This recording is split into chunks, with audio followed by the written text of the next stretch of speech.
Julien, tu as fait 4 mois de mentoring chez nous, tu es passé de 1000 euros à peu près de chiffre d'affaires à maintenant plus de 3000 euros de chiffre d'affaires. Tu as désormais un business qui tourne, tu vis à 100% du coaching en ligne. Je fais l'accompagnement, je suis à plus 21 clients. Je suis pas obligé d'être dans une grande ville, je suis pas obligé d'être là où il y a un filet de sécurité niveau travail. Je peux avoir le cadre de vie que j'affectionne sans être dépendant d'un pôle de travail. Dans 5-6 mois, tu seras potentiellement à un niveau de vie que tu n'aurais jamais pu avoir avec n'importe quel salariat.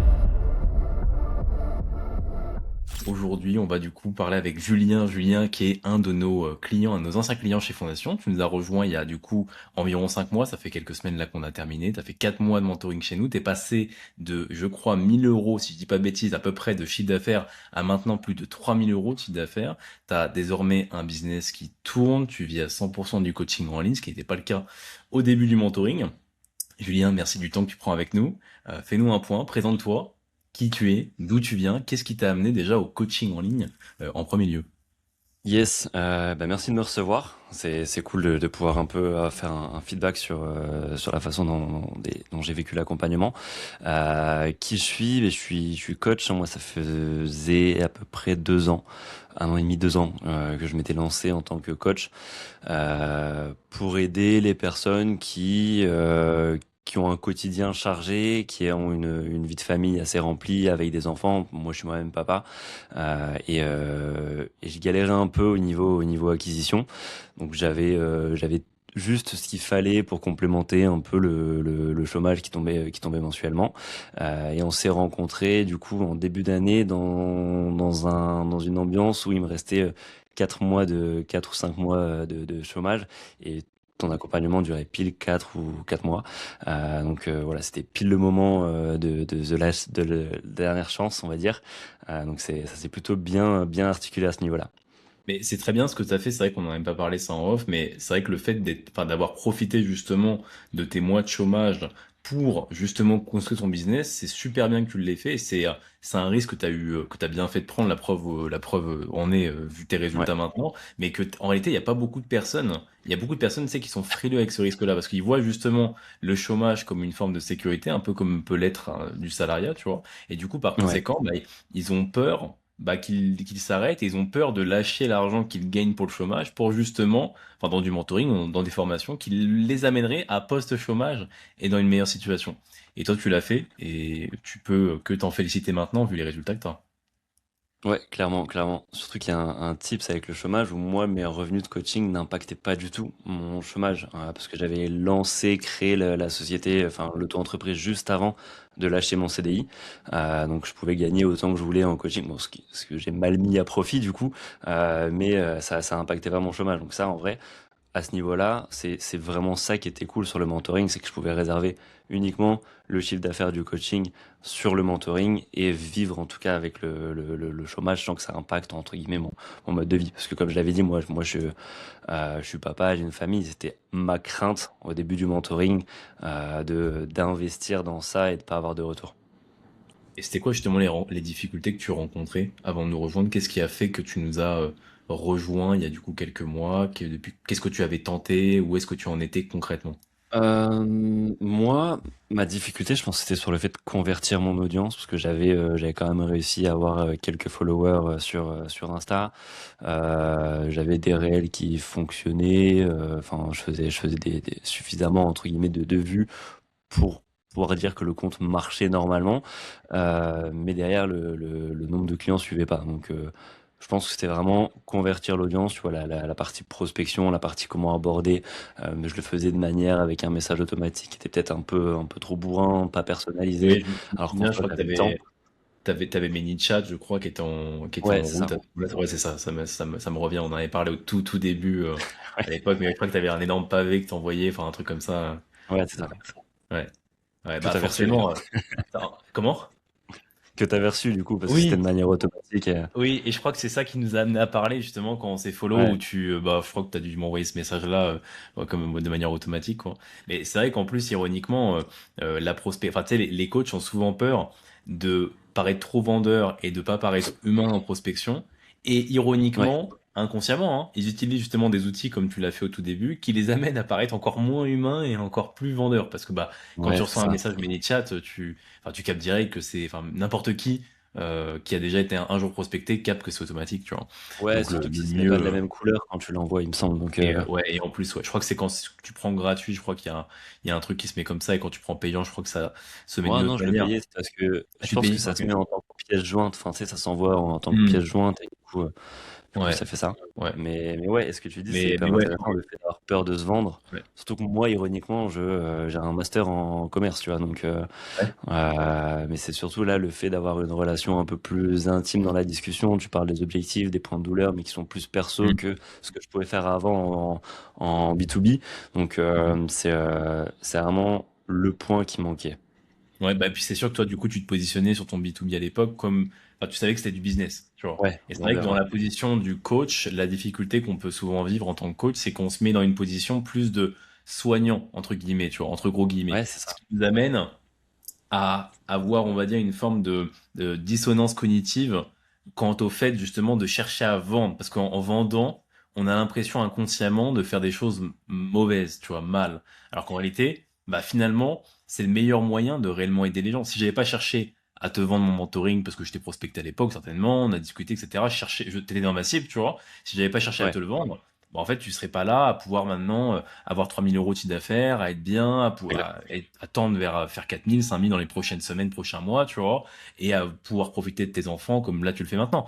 Et justement, faut vraiment comprendre ça quand on est coach, c'est le pouvoir que vous avez en tant que coach de changer des vies, il est même plus important que le mien dans l'absolu, parce que toi, tu peux littéralement, genre, sauver des vies. Il y a des mecs qui sont en surpoids, il y a des mecs qui sont, ouais. enfin, dans quelques années, ils peuvent leur arriver des choses super graves d'un point de vue santé si toi, tu n'interviens pas, tu vois. Enfin, toi ou un autre coach. Et dans l'absolu, c'est super important de comprendre ça pour justement se mettre dans une position de, OK, maintenant j'ai la casquette du vendeur, mais pour la bonne raison. Clairement, clairement. C'est le shift qui s'est Mm. opéré le premier shift, c'était Mm. vraiment ça. Ne pas avoir la crainte de vendre. Et de toute façon, j'ai vu les résultats directs. Je pense que sur le premier mois, j'ai signé pas mal de clients. Là, si je reprends le premier mois et que je regarde, il y a 6 clients. Ouais, 6 clients. Donc, tu vois, c'est par rapport à ce que je faisais avant, où j'en avais un par mois ou un ou deux tous les 2 mois. Tu vois, il n'y avait pas forcément de récurrence. Oui, Bah, c'était lié avec moins directement, de le fait de faire ça, ça m'a directement mis dans une position où j'ai gagné plus d'argent. Oui, puis en plus, toi, t'arrivais à avoir beaucoup d'appels de vente, enfin, beaucoup d'appels découvertes, beaucoup de discussions. C'est vraiment un truc que tu as réussi à assez rapidement mettre en Ouais, place. Et forcément, ça a payé parce que quand on a du coup autant de discussions, on a forcément plus de chances d'avoir du coup des appels découvertes qui s'en suivent parce que tu te mets dans des positions qui amènent le prospect bah, juste à parler avec toi, tu vois, ce qui n'était pas forcément le ouais, cas avant.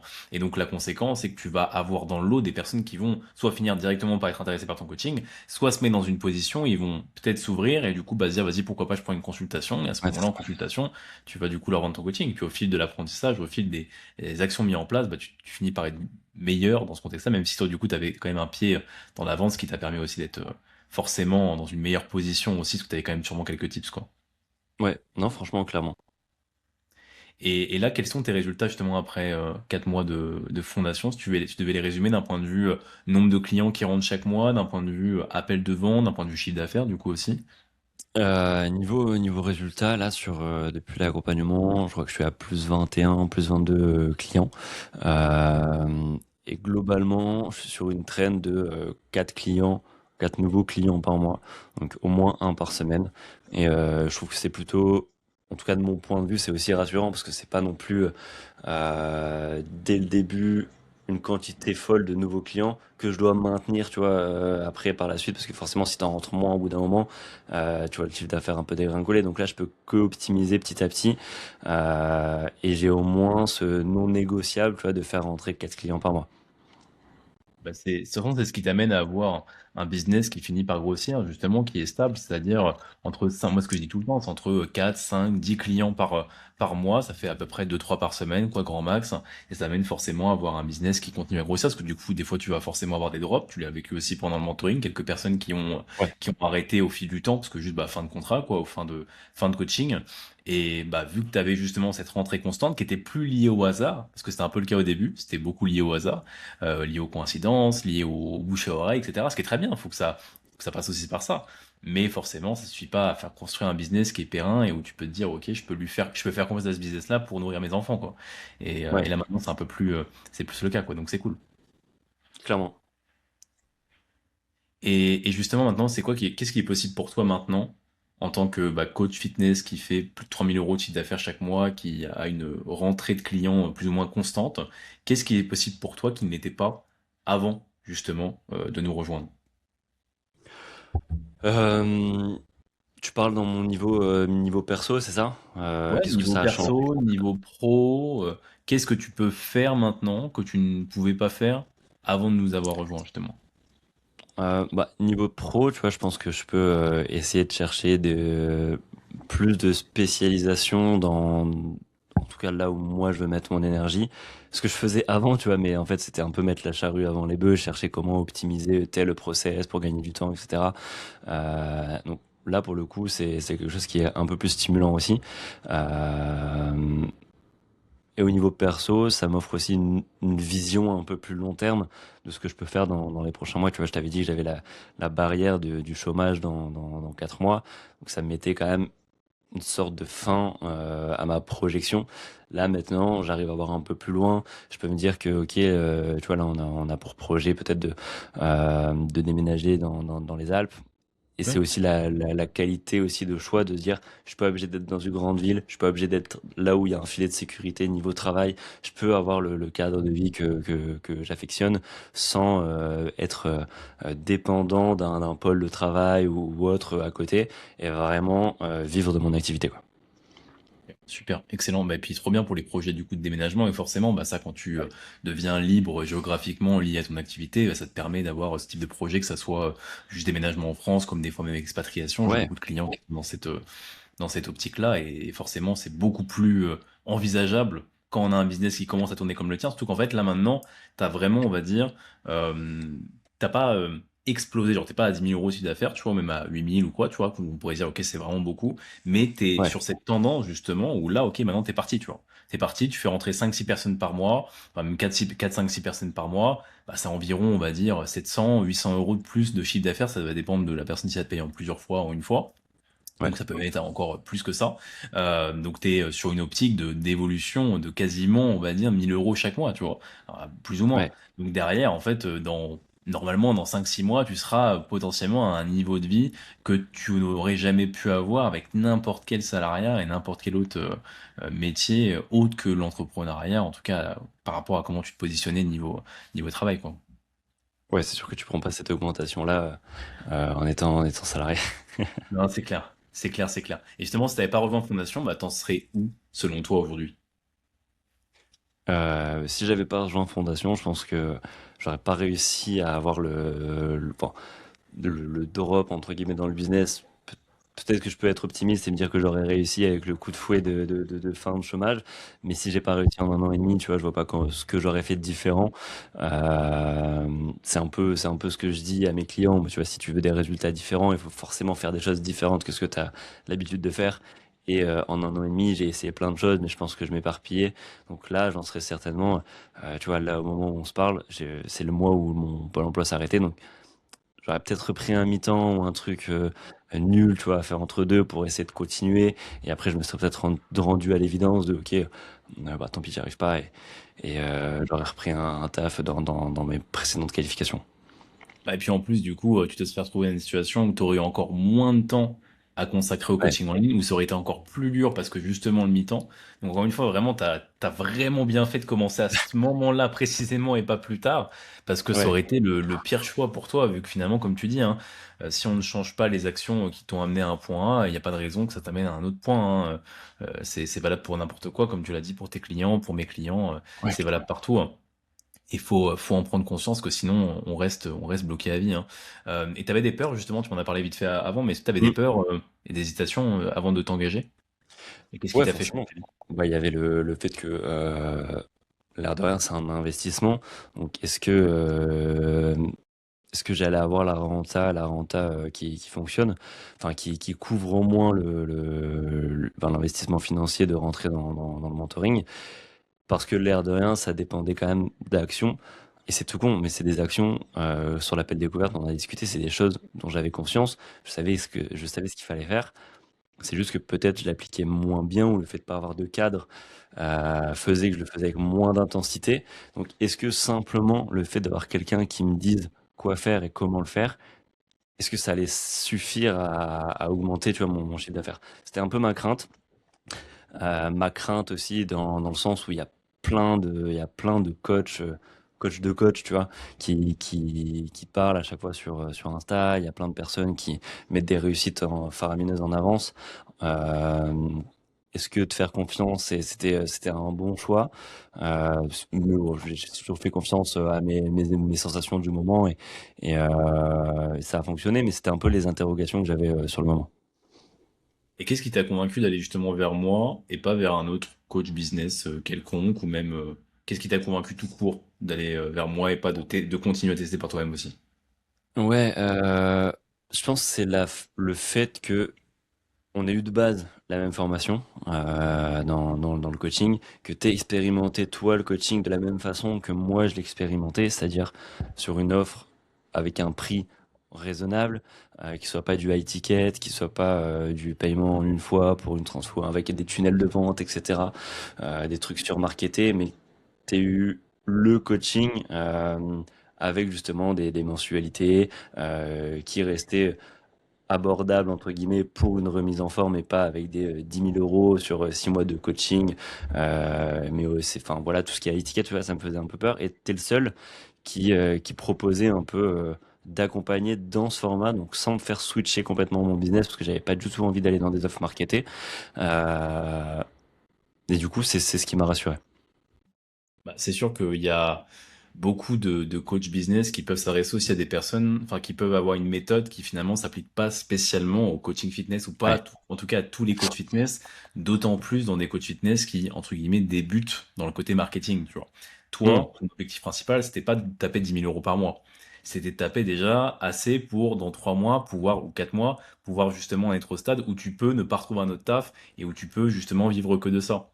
En Ouais. fait, dans cette optique-là, ce qu'on veut, c'est pas avoir un bête de mois à 2000 parce que tu arrives à vendre une grosse offre et un ou même un bête de mois à 4000 et le mois suivant zéro parce que là, pas de bol, il y a un peu moins de flow leads ou quoi, tu vois. L'idée, c'est enfin moi, mon idée à moi, à ton niveau à toi, et c'est pas celle que j'adapte, on va dire à tous les niveaux, mais c'est de t'amener, enfin c'était de t'amener à du recurring, de t'amener à avoir un 3000, 3500, 4000, enfin en tout cas à la base, on est quand même maintenant à 3000, mais l'idée c'est qu'à terme tu Ouais. puisses monter toujours pour que tu puisses avoir ce recurring et que à terme, pourquoi pas, monter tes prix, mais tranquillement, progressivement, tu vois, à force Ouais. d'expérience, à force d'avant-après, à force d'assurance aussi de ta part vis-à-vis du fait de dire, ok, je peux, on va dire, dire ce prix-là parce que je sais profondément qu'il me correspond, tu vois, qui correspond à mon offre, et ça vient avec le temps. Il faut être aussi en cohérence avec les prix du marché qui se font en France, tu vois, il y a aussi ça à avoir en tête. Donc ouais, c'est cool. Et d'ailleurs, c'est vrai que je rebondis aussi un truc sur, par rapport à ce que tu as dit au tout début, là, par rapport au tout début, mais juste avant. Souvent, ce qui manque au coach, c'est pas forcément un manque d'information, c'est un manque de priorisation. Parce qu'en réalité, tous Ouais. les coachs savent qu'il faut faire de la prospection, tous les coachs savent qu'il faut faire des stories, faire des posts. Enfin, c'est pas nouveau, tu vois. Je fais que de le dire. Regardez mes vidéos YouTube, vous avez globalement tout ce que je dis de faire, tu vois. Maintenant, entre savoir et entre l'implémenter et au bon moment et pas se laisser distraire par un autre truc et être sûr que l'implémentation que tu fais, c'est vraiment la bonne implémentation. En fait, c'est un peu comme toi avec tes clients ou un peu comme d'autres coachs avec leurs clients. C'est-à-dire que les clients savent qu'il faut, enfin, pour perdre du poids, ils savent globalement qu'il faut manger moins, tu vois, et qu'il faut probablement faire un peu plus de sport, un peu plus de dépenses, etc. C'est pas nouveau, tu vois. Maintenant, la manière dont s'y prendre et l'implémentation correcte pour être sûr d'être sur la bonne voie et maintenir un niveau de motivation haut et du coup un niveau de discipline élevé, bah ça c'est autre chose. Et c'est là où du coup on intervient et c'est pour ça qu'il y a beaucoup de personnes qui nous font confiance parce que justement on intervient sur ce point-là et on permet justement de recadrer, tu vois. Là où toi tu te serais peut-être contenté ou en tout cas concentré sur le fait de revoir peut-être des optimisations de coaching. Et je le vois souvent, il y a beaucoup de coachs, c'est qui se laissent distraire par le fait, je sais pas, d'optimiser leur Google Sheet ou et ça veut dire qu'il faut pas le faire. Mais en fait, quand t'as 3 4 clients, bah, à un moment donné, fais des stories, tu vois. Genre, faut se Ouais. concentrer sur ce qui va t'amener réellement à avoir des clients et réellement, dans 3 4 mois, à pouvoir en vivre. Et puis, tu pourras toujours optimiser, faire plein d'autres choses après, quand tu seras à ce niveau-là. Mais, voilà, c'est la priorisation qui est importante et qui manque à beaucoup de coachs, selon moi, ici. Je pense que j'étais un peu dans ça, tu vois, j'appelle ça la procrastination active, tu vois, genre, tu sais pas, tu Comment fais rien, tu fais des choses qui sont un peu de second plan, refaire tes cartes de visite et tout. Enfin, j'avais pas de carte de visite, mais tu vois, tout ce genre d'action, refaire le tunnel de vente une fois que tu as un client qui remplit ton formulaire, etc. Alors que je me concentrais pas assez sur le fait d'avoir des clients qui remplissent ce formulaire, tu vois. Donc, c'est clairement ce point-là. Ouais. En fait, il faut toujours se demander qu'est-ce que tu ferais si tu n'avais que 3 semaines pour construire ton business, auquel cas tu mourrais, tu vois. Et il y a souvent, quand on se Ouais, pose cette question-là, c'est un peu dur et un peu direct, souvent il y a beaucoup de choses que tu fais à l'instant T que tu dirais, ok, je le fais pas, tu vois. Et en fait, ça veut dire que ces ouais, choses-là, bah, c'est à l'instant T, vu que toi, t'as quand même, même s'il n'y a pas 3 semaines où tu meurs, mais il y a quand même une timeline, tu vois. Il y avait une timeline, bah, ça veut dire qu'en fait, c'est les actions à lâcher et les actions sur lesquelles tu te concentrerais si jamais il y avait justement cette timeline de mort, bah, en fait, il faut que tu les fasses, tu vois, parce que c'est les mêmes actions ouais, que tu dois faire si dans 4 mois, tu veux pas retourner dans un taf salariat, etc. Parce que c'est juste la logique ici. Et typiquement, les actions, bah, tu les as faites, prospection, post mm, classique, continuer à améliorer tes appels de vente, etc. Transmettre les actions pour qu'on puisse te les débrief. Et c'est ce qui t'a permis d'avoir les résultats que tu as maintenant. Et c'est ce qui peut permettre à n'importe quel autre coach d'avoir des bons résultats. Et qu'est-ce que tu dirais justement à un coach qui hésite encore à rejoindre une fondation, un coach qui serait dans la même situation que toi, plus ou moins 1000 euros, 2000 euros de chiffre d'affaires, qui veut monter à 4-5 000 pour vraiment vivre de son coaching? ouais, en vrai, let's go, hein, c'est un peu du pay to win. Enfin, je veux dire, il y a tellement euh, il y a tellement un bon cadre que c'est pas possible qu'il n'y ait pas d'action à en tirer enfin, qui actionne des leviers sur le chiffre d'affaires. Donc, rien que sur le school, rien que sur les rendez-vous, le fait d'avoir un cadre aussi. Et je pense que en tant que coach, il n'y a pas mieux placé pour savoir que tu progresses mieux en étant accompagné. Donc, arrêter de se voiler la face et dire que on peut y arriver facilement tout seul, c'est peut-être vrai, mais si tu veux gagner du temps, let's go. Merci pour ton message. Je pense que ça conclut très bien l'interview slash podcast.